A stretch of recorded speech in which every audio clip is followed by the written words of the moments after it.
네, 더마카와 함께 시선 집중의 문을 열겠습니다. 어서 오시고요. 네, 안녕하세요. 네, 오늘은 태풍 상황을 좀 알아보기 위해서 먼저 기상청부터 연결하고 이어가도록 하겠습니다. 곽재현 리포터.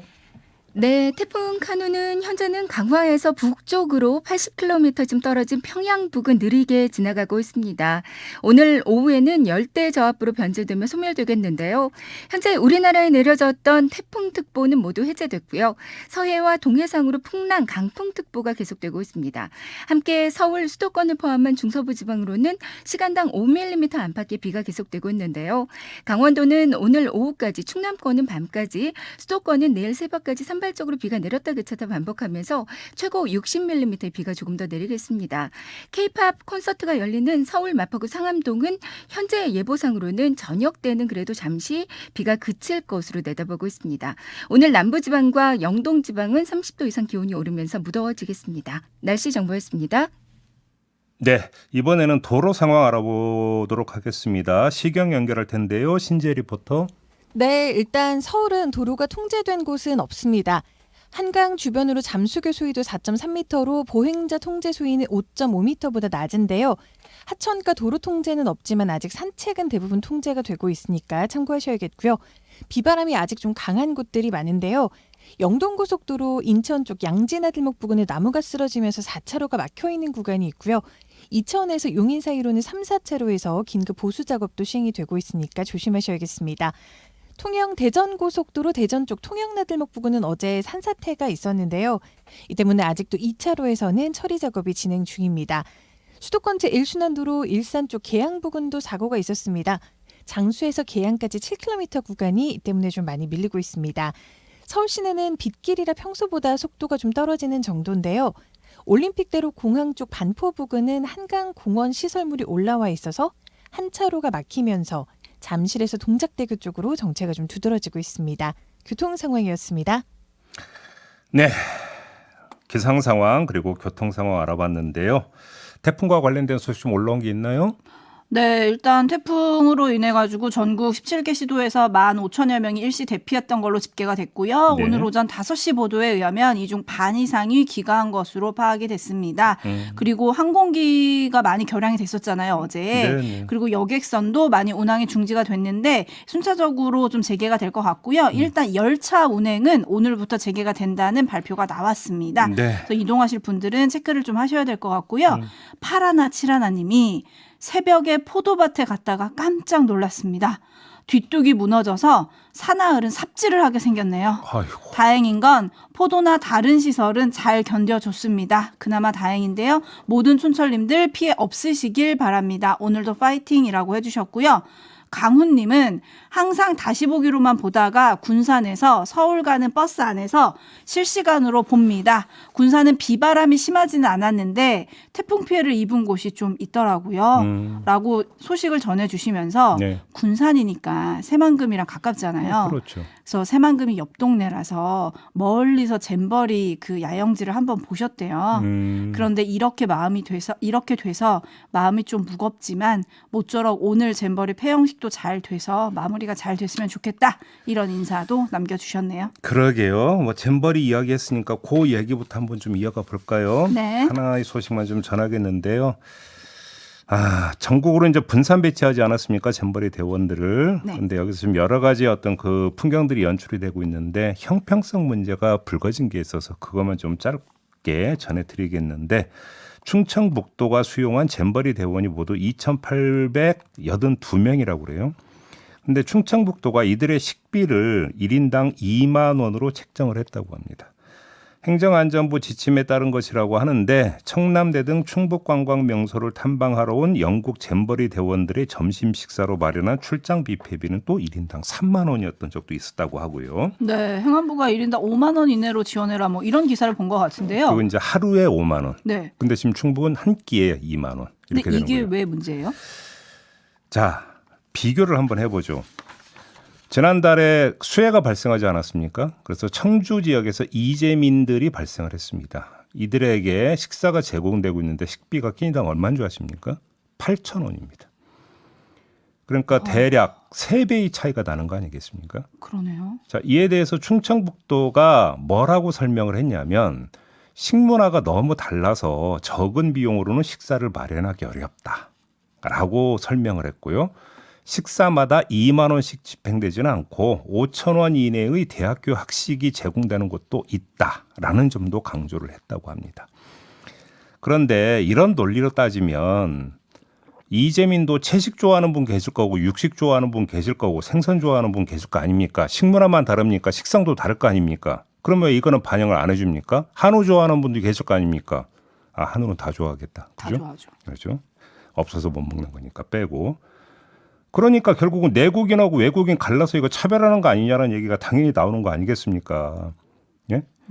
그 형평성 얘기 나왔으니까 어제 전해드렸던 소식 하나 다시 한번 환기해 볼까요? 국내 대원들에게는 교회 강당을 숙소로 배정했다는 소식 어제 전해드렸죠. 네. 뭐 이제 바로 잡았다는 소식이 어제 뭐 들려오긴 하던데, 아니 도대체 왜 내국인을 이렇게 그 차별하는 겁니까?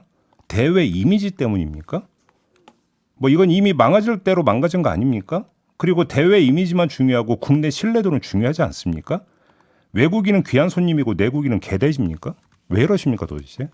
그러니까요. 유리님이 정말 왜들 이러시는지 자국민 좀 챙깁시다라고 해주셨고요. 네.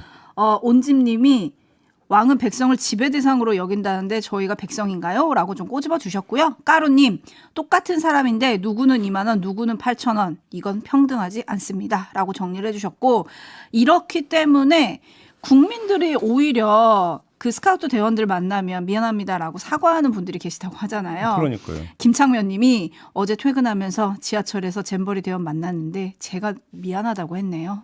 우리가 이제 어느 순간부터 유행어 비슷하게 된 거 있죠. 왜 부끄러움은 국민의 몫이어야 되는가. 그러니까요.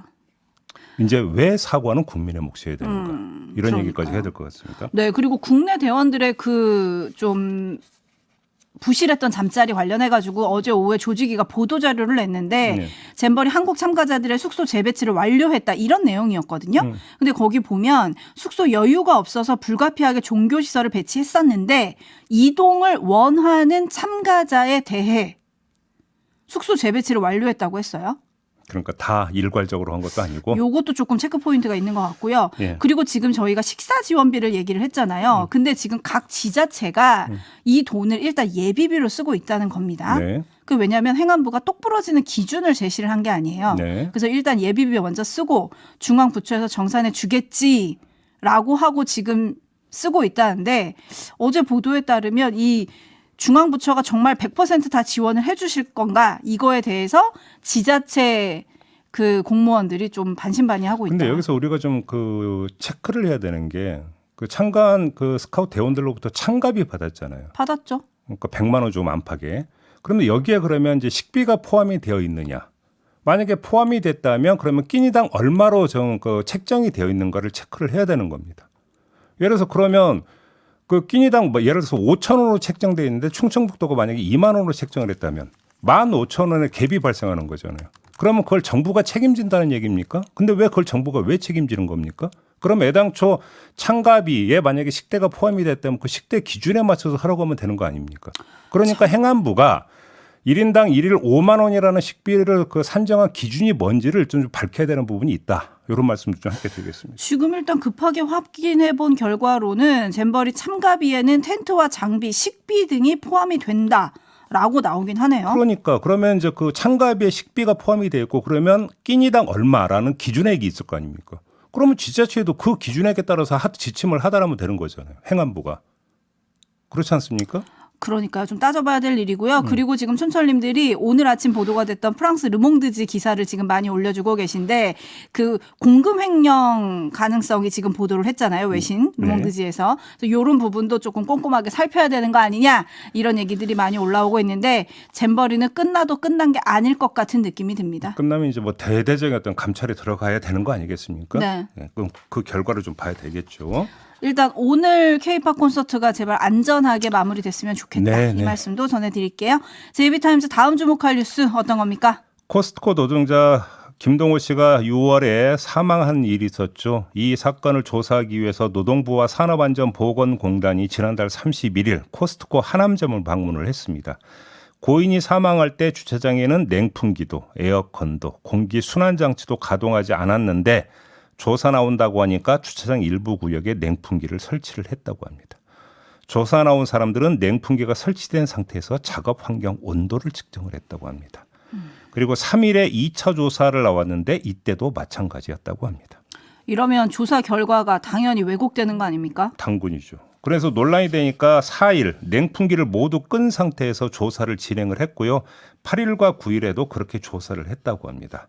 그럼 왜 처음부터 냉풍기를 끄고 조사하지 않았느냐라는 의문이 따라붙는데 공단 관계자는 이렇게 말했습니다. 현장에서 일하고 있는 노동자들도 있고 매장을 찾은 고객들도 있어서 냉풍기를 바로 끌 수 없었다라고 설명을 했다는데 말이 된다고 생각하십니까? 글쎄요. 말 같지도 않은 해명 같은 게 이 해명에 근데 답이 들어있는 게요. 공단 관계자 말에는 냉풍기 없이 일하는 노동자들이 얼마나 힘들겠느냐, 주차장 이용하는 고객들이 얼마나 힘들겠느냐라고 하는 걱정이 짙게 깔려 있는 거 아니겠습니까? 그러네요. 그럼 왜 그 전부터 안 틀었느냐라는 얘기가 되는 거잖아요. 결국은 사실은 여기에 답이 있는 거예요. 그러니까 이 점을 조사해달라는 거 아니겠습니까? 참고로 산업안전보건공단은 중대재해사건 발생 시에 노동부 의뢰를 받아서 재해조사 보고서를 작성을 하고 노동부는 이 보고서를 토대로 사측의 책임 유무를 판단하게 되어 있다. 이 점 알려드리겠습니다. 네, 제이비가 지적한 점을 밑줄을 쫙 그어놔야 될 것 같습니다. 그리고 냉풍기 다 끄고 그 공간에서 조사를 했다면 본인들의 몸도 준 거 아니겠습니까? 그러니까요. 그리고 또 여기서 중요한 건 아직도 2, 3층을 제외하고는 냉풍기가 설치되어 있지 않다는 겁니다. 그러니까 코스트코는 도대체 지금 일하고 있는 직원들의 안전 어떻게 생각하는 걸까요? 별로 안중에 없다고 봐야 되는 거 아닙니까? 그렇지 이런- 않고서는 어떻게 이렇게 할 수가 이런 있는 사고가 났는데도 이렇게 대처한다는 거를 지금 촌철님들이 많이 어이없어 하고 계시네요. 네. JB타임즈 다음 주목할 뉴스는 어떤 겁니까? 교육부 5급 사무관이 초등학교 교사를 아동학대로 신고해서 직위해제 처분을 받게 했다는 의혹이 제기가 됐습니다. 이게 어떻게 된 사연인가를 전해드려야 될 것 같은데요. 지난해 11월 자신의 자녀 담임교사인 세종시의 한 초등학교 교사를 아동학대로 신고해서 직위해제 처분을 받게 했다고 하는 건데 이게 어떻게 된 사연이냐면 이 그 교육부 사무관이 담임 선생님께라고 하는 내용의 문서를 전달을 했습니다. 문서. 자식을 이렇게 대해달라는 내용인데 1번 하지마, 안 돼, 그만 등 제지하는 말은 절대 하지 않습니다. 2번 싫다는 음식을 억지로 먹지 않게 합니다. 3번 또래의 갈등이 생겼을 때 철저히 편들어 주세요. 4번은 좀 이따 말씀드리겠습니다. 5번 표현이 강하고 과장되게 표현합니다. 아들 얘기하는 거니까 자녀 이야기하는 것 같습니다. 그러니까 선생님한테 우리 애를 대할 때 이렇게 해주세요라고 지금 쓴 거잖아요. 4번을 제가 빼놨잖아요. 네. 4번 지시, 명령투보다는 권유, 부탁의 어조로 사용해 주세요라고 돼 있는데 그 밑에 한 줄이 더 있습니다. 그대로 읽어드리겠습니다. 왕의 DNA를 가진 아이이기 때문에 왕자에게 말하듯이 듣기 좋게 돌려서 말해도 다 알아듣습니다. 왕의 DNA를 가진 아이는 지금 본인의 아이를 이렇게 지칭을 하는 거죠. 그렇죠. 그래서 왕자에게 말하듯이 해주세요. 본인이 왕이란 얘기인가요? 뭐 그런 거라고 봐야 되는 거 아니겠습니까? 그러면서 자신을 이 선생님한테 어떻게 했냐면 소개를 어떻게 했냐면 내가 무려 교육부 5급 사무관씩이나 된다. 무려 당신 같은 선생님을 가볍게 처리하는 건 나한테 일도 아니다. 이렇게 했다고 하는데 근데 뭐 이제 자신의 자녀를 잘못 대했다고 해서 아동 학대로 이렇게 신고를 해서 직위 해제까지 당하게 했다라는 거 아니겠습니까? 그래서 이 교사는 직위 해제된 후 올해 5월 검찰에서 최종 무혐의 불기소 처분을 받았다고 하고요. 그 다음이 어떻게 했느냐? 이 교사가 교권보호위원회 개최를 요청했고 교권보호위원회에서는 명확한 교육활동 침해로 판정하면서 이 교육부 공무원에게 서면 사과와 재발 방지 서약서 작성하라 이렇게 처분을 내렸는데 아직도 이행하지 않고 있다고 하는데 이 사람은 나중에 전보돼서 현재는 대전의 한 학교 행정실장으로 근무하고 있다고 합니다. 거기서는 또 어떤 왕 코스프레를 하고 계실까요?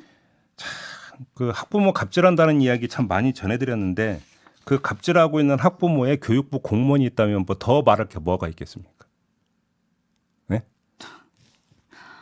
학회님이 그런 왕자면 집에서 특급으로 홈스테이 시키세요. 뭐 하는 짓입니까? 그렇죠. 왕자는 보통 그 가중교사 부르고 막 영화 이런 거 보면 그러던데 그렇게 안 하나요? 고개만 깠다님 무려 5급 사무관이요. 야, 더 높았으면 더 큰일 났겠네요. 에휴라고 해주셨는데요. 네. 김세정님 그럼 내란죄로 조사해야겠네요. 라고 좀 비꼬아주셨는데 이 편지 지금 JB가 사실 읽어준 거는 그냥 1번, 2번, 3번, 4번, 5번 그냥 딱 첫 줄만 지금 읽어주신 거잖아요. 예. 그 밑에 왜 그렇게 해야 되는지 이유까지 꼬치꼬치 썼어요. 네. 그 이유까지 정말 읽어보시면 촌철님들이 더 판단하기 쉬우실 거예요. 네. 시간 관계상 그것까지는 다 도저히 전해드릴 수가 없어서 기사 검색하시면 다 나오거든요. 한번 꼼꼼히 읽어보시라 이런 말씀들이 전해드리겠습니다. 네, 근데 이 사안의 처리가 이렇게 끝나도 되는 건지 이게 정말 공정한 건지 이것도 좀 생각을 하게 됩니다. 그러니까요. 뉴스와 분석이 함께한 JB타임즈 다음 주목할 뉴스는 오디오로 먼저 만나보시죠. 중국 문화여유부는 한국과 일본, 미국 등 78개 국가에 대한 자국민의 단체 관광을 전면 허용한다고 발표했습니다. 앞서 올해 초 위드 코로나 정책을 시작하며 풀었던 동남아와 유럽 국가 등에 이어 마지막까지 닫았던 문을 연 겁니다. 특히 우리나라는 지난 2017년 사드 배치에 따른 보복의 일환으로 단체 관광이 사실상 금지됐는데 6년 만에 그 빗장이 완전히 풀렸습니다. 여행사들은 준비 작업에 이미 들어갔습니다. 서울로 다시 돌아가다. 실제로 발표 직후 단체 관광 상품이 판매되기 시작했는데 당장 이번 달 30일에 출발하는 상품도 있습니다. 사드 사태가 발생하기 직전인 지난 2016년 한국을 방문한 중국인은 약 800만 명. 이 중 47%가 단체 관광객이었습니다. 네, 이 발표가 있기 하루 전인 그저께 주한 중국 대사관은 위챗 계정을 통해서 중국 방문을 위해 상무, 관광, 승무, 단수 및 복수 비자를 신청하는 한국인에 대해 연말까지 지문 채취 절차를 중단한다. 이렇게 밝힌 내용도 있다고 하는데요. 자, 중국이 이렇게 나온 이유, 배경에 대해서 이런 정치적 해석도 있더라고요. 뭐 한미일 공조가 강화되는 추세에 대응하기 위해서 한중일 협력을 추구하기 위한 차원이다. 경제 교류를 활성화함으로써 반중 정서를 녹이고 이를 토대로 한중일 협력 분위기를 끌어올리기 위한 차원이다. 이렇게 해석을 하던데 글쎄 이게 뭐 한국 내지 미국을 일본을 상대로 해서 단체 관광 허용 결정을 한 게 아니라 모두 대상 국가가 78개 나라라면서요. 그런데 이런 분석에 과연 성립이 될지는 잘 모르겠습니다. 아무튼 근데 저는 이런 정책 의도가 있건 없건 간에 국내 반응을 먼저 봤는데요. 제주 등 관광업계 반색을 하고 있다는 소식 전해졌고 화장품과 카지노 관련주가 강세를 보였다. 이런 소식도 전해지지 않았습니까? 네. 이게 시사하는 바가 뭐겠습니까? 각종 경제 지표가 안 좋은 게 지금 우리 경제 상황이잖아요. 그나마 호재가 하나 던져졌다. 이런 상황에서 우리와 중국 간의 경제 얽힘이 매우 두텁고 크다라는 하나의 방증 아니겠습니까? 여기서 한 발 더 나가면 가치도 중요하지만 역시 가장 중요한 것은 실리다. 바로 경제적 실리. 이거는 절대 놓치면 안 된다. 이런 것들을 다시 한번 확인해 볼 수 있는 계기로 좀 삼았으면 좋겠다. 이런 말씀을 드리겠습니다. 네, 뿔랑님이 명동이 웃고 있겠네요 라고 보내주셨고 임금님교회 캔디님은 종로나 대학로 등 상권이 좀 살아나겠네요. 이런 기대 섞인 촌철들이 들어오고 있네요. 네, 좀 살아나야죠. 지금 뭐 제가 조금 전에 지금 각종 경제 지표가 안 좋다라는 말씀을 드렸는데 어디를 둘러봐도 뭔가 호전된다는 기미. 그래서 상자하고란 말이 올해쯤 한때 유행을 했었는데 이제 8월이니까 하잖아요. 그죠? 뭐 나아지고 있다는 얘기니까 들어보셨습니까? 이런 상태에서 뭔가 좀 더 활력을 줄 수 있는 요소가 그게 뭐든지 좀 던져졌으면 좋겠다라는 어떤 소망이 있었는데 그나마 하나 던져진 게 아닌가 이렇게도 한번 정리를 해볼 수 있을 것 같습니다. 자, 오늘 JB타임즈는 이렇게 마무리하겠습니다. 더마카 수고하셨어요. 고맙습니다.